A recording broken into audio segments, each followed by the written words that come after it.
इस कदर तुमसे हमें प्यार हो गया, हद से ज्यादा हद से पार हो गया। बिन तेरी चाहतों में गुजरने लगे, दिल कहे हर घड़ी तुमसे मिलने चले। नमस्कार दोस्तों, मैं हूं कृष्णा कुमार और आज के इस वीडियो को एक और नई वीडियो लेकर उपस्थित हुआ हूं, जो कि नाम है कोशिका के प्रकार। कोशिका के प्रकार मैंने इसके पहले कोशिका का इंट्रोडक्शन और साइंस का इंट्रोडक्शन मैंने दे दिया था और उसका मैंने एक प्रैक्टिस बैच भी बताया था, चलाया था। अब हम लोग करेंगे क्या, कोशिका के प्रकार जानेंगे और कोशिका के प्रकार का ये कोशिका चैप्टर का ये पार्ट 2 है और पार्ट 2 को आप लोग ध्यान से पढ़ेंगे। तो ठीक है, ये आप लोग 6 से लेकर के 9th 8th 10th तक आप इसको पढ़ सकते हैं, ये उतने तक का है। ये कंपटीशन एग्जाम्स में भी पूछे जाते हैं ये सारे क्वेश्चंस, इसलिए इसको ध्यान से पढ़ेंगे हम लोग। और वीडियो का एक और रिक्वेस्ट है कि आप लोग वीडियो के लास्ट तक बने रहिएगा और चैनल को subscribe, comment, like and share कर दीजिएगा दोस्तों। और चलिए हम लोग चलते हैं अपने टॉपिक पे। तो देखिए हमारा कोशिका के प्रकार क्या है, कोशिका के प्रकार। तो कोशिका के 2 प्रकार होते हैं। कितने होते हैं? 2 प्रकार। कोशिका के कितने होते हैं? प्रकार 2। एक होता है प्रोकैरियोटिक। कितना होता है? एक होता है प्रोकैरियोटिक कोशिका, फिर दूसरा होता है यूकैरियोटिक कोशिका। प्रोकैरियोटिक और यूकैरियोटिक याद रखिएगा, प्रोकैरियोटिक और यूकैरियोटिक। ठीक है, अब हम लोग जानेंगे इन दोनों में अंतर क्या है, इन दोनों में अंतर क्या है और ये इस प्रोकैरियोटिक के अंतर्गत क्या क्या चीजें होती हैं और यूकैरियोटिक के अंदर क्या क्या चीजें होती हैं। और इसके पहले ये जान लीजिए कि ये है एक फिगर किसका, जीवाणु का। किसका है? जीवाणु, एक जीवाणु का है। और ये है एक जंतु कोशिका, जंतु कोशिका, जंतु कोशिका। जंतु आप लोगों को समझ में नहीं आ रहा हो कि जंतु किसे कहते हैं, तो मैं कल इसकी वीडियो बनाऊंगा इसके अगले वाले पार्ट में। तो जंतु और पादप के बारे में हम लोग जानेंगे, उसके पहले इसको हम लोग जान लेते हैं। तो ठीक है, तो देखिए आइए हम लोग स्टार्ट करते हैं कि प्रोकैरियोटिक कोशिका में क्या क्या है।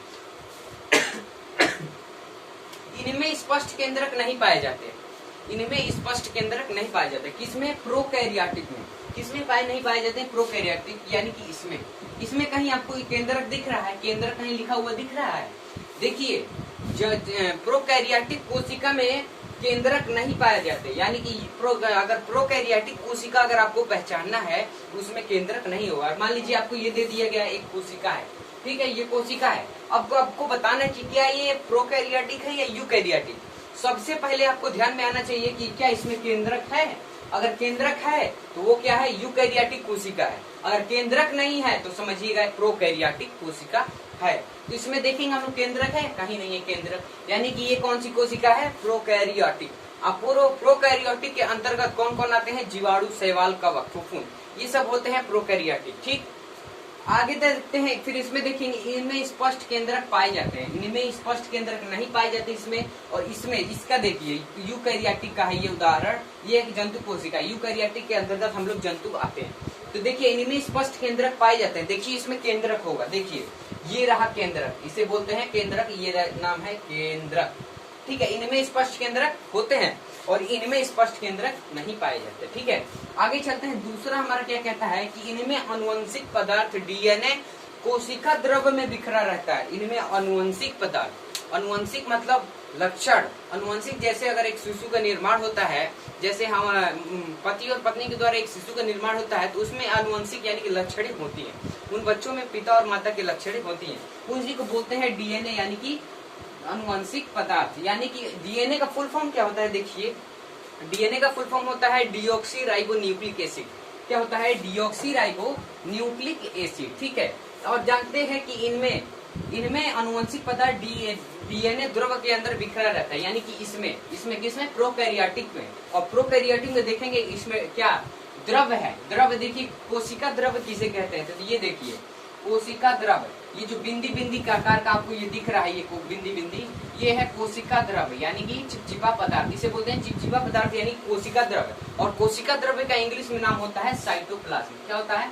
साइटोप्लाज्म। ठीक है, अब हम लोग चलेंगे अगले वाले जो है क्वेश्चन। क्या है अगला वाला टॉपिक है जो है कि यूकैरियोटिक कोशिका। यूकैरियोटिक कोशिका में क्या है? इनमें आनुवंशिक पदार्थ केंद्रक के अंदर होता है। इसमें अनुवंशिक पदार्थ केंद्रक के अंदर होता है, अनुवंशिक पदार्थ यानी DNA। इसमें देखिए ये जो केंद्रक है, आप यहाँ देख सकते हैं, ये एक केंद्रक है, केंद्रक के अंदर DNA पाया जाता है, केंद्रक के अंदर। देखिए यूकैरियोटिक में केंद्रक के अंदर DNA होता है और प्रोकैरियोटिक में कोशिका द्रव्य में बिखरा रहता है क्या, DNA।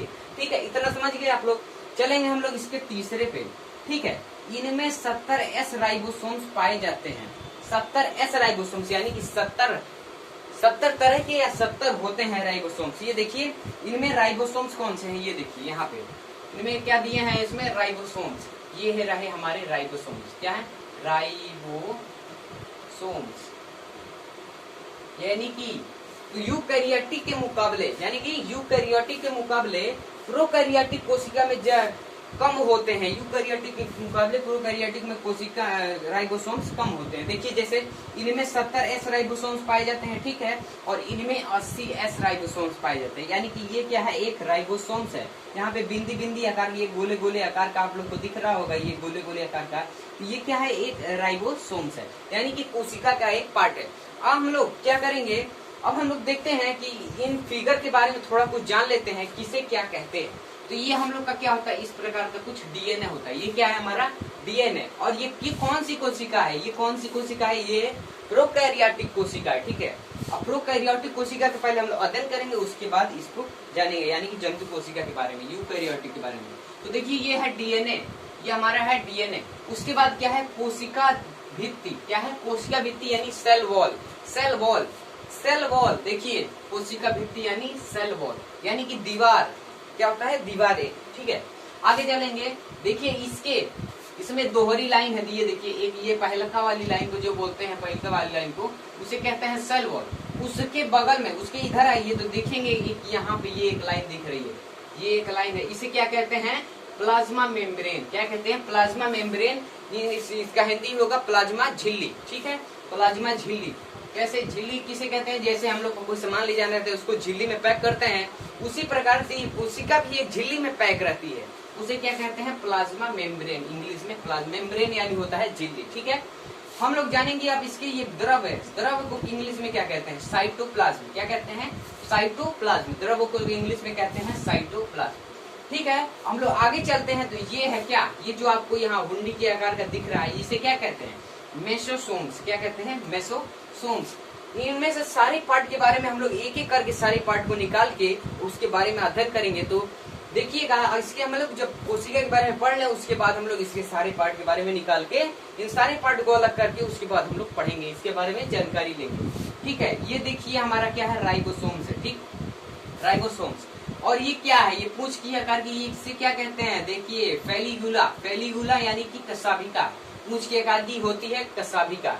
सभी के बारे में जानकारी करेंगे इस वीडियो में नहीं, अगली वीडियो में। ठीक है, इसे कहते हैं कसाभिका। हम लोग जान गए इसका क्या, जीवाणु का एक फिगर को हम लोगों ने समझ लिया कि किसे क्या कहते हैं। और ये जीवाणु कौन सा फिगर है, ये जीवाणु कौन सा फिगर है, वो है प्रोकैरियोटिक कोशिका का फिगर। किसका है, प्रोकैरियोटिक के अंदर जीवाणु आते हैं। ठीक है, अब हम लोग चलेंगे यूकैरियोटिक कोशिका में।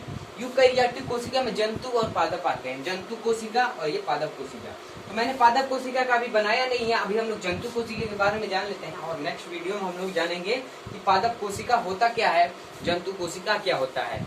देखिए कि ये जो तारा कलर का दिख रहा है आपको, तारा तरह का, तारा यानी कि स्टार दिख रहा है जो फिगर, उसको बोलते हैं तारक काय। तारा से समझ लीजिए तारक काय, यानी कि सेंट्रोसोम्स। क्या कहते हैं, सेंट्रोसोम। तारक काय को इंग्लिश में कहते हैं सेंट्रोसोम्स। ठीक है, आगे चलेंगे। और ये देखिए ये क्या है, हमारा ये गोला आकार का, इसे क्या कहते हैं, ये क्या होता है, केंद्रक। क्या होता है, केंद्रक। ठीक है, कंट्रोल रूम इसे कहा जाता है, कोशिका का कंट्रोल रूम। ठीक है, अब हम यहाँ देखेंगे, ये जो दिख रहा है इसे कहते हैं कोशिका द्रव, यानी कि क्या, साइटोप्लाज्म। क्या कहते हैं, साइटोप्लाज्म। ठीक, अब देखिए ये जो आपको दिख रहा है स्टार के आकार का गोले में, ये स्टार के आकार का दिख रहा है, इसे कहते हैं माइटोकॉन्ड्रिया। क्या होता है, माइटोकॉन्ड्रिया। उसके बाद है ये जो कुछ इस प्रकार का दिख रहा है, जो ऐसे करके ऐसे, फिर ऐसे करके ऐसे ऐसे जो दिख रहा है, इसे कहते हैं गाल्जी काय। क्या कहते हैं, गाल्जी काय। ठीक है, अब हम लोग जानेंगे कि यहाँ पे आ जाइए, इसे कहते हैं राइबोसोम्स। मैंने बता दिया कि छोटे छोटे कण होते हैं, उसे कहते हैं राइबोसोम्स। कि आप यहाँ पे देखिए जो इस प्रकार का कुछ दिख रहा है, ऐसे करके फिर ऐसे फिर ऐसे फिर ऐसे, इस प्रकार का जो आपको फिगर दिखाई दे रहा है इसे कहते हैं ईआर, यानी कि अंतःप्रद्रव्ययी जालिका, एंडोप्लाज्मिक रेटिक्यूलम, इसे कहते हैं एंडोप्लाज्मिक रेटिक्यूलम। ठीक है, हम लोग ने जंतु कोशिका के बारे में जान लिया है, तो मिलते हैं अब हम लोग नेक्स्ट वीडियो में। तब तक के लिए जय हिंद, अलविदा।